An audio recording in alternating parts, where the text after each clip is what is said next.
And that's exactly what trading is. This is very similar to, I told you guys about, I was a gambler before I was a trader. I was a bad gambler. I wasn't a gambler. I was a reckless money thrower. I was a casino donator, right? I was one of the highest donators to my local casino before I started trading.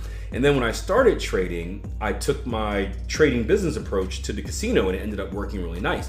But me and my buddy had a craps strategy. That was my game of choice, where instead of just making random bets and going for the big ones where, you know, you can make a month's paycheck in one roll of the dice, because we would never do that, we would just lose.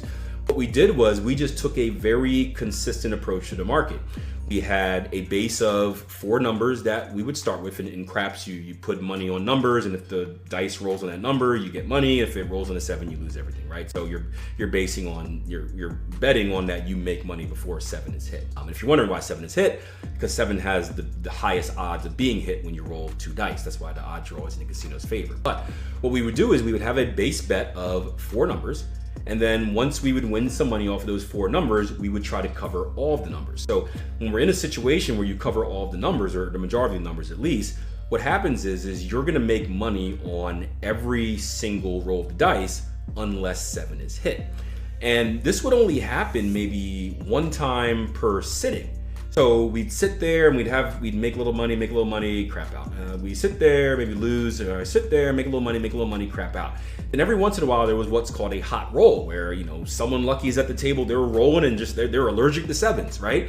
And it would be that roll where we would get all the numbers covered, and someone may roll for like 10 straight minutes. And you're just, every single time the dice hits the table, making money. And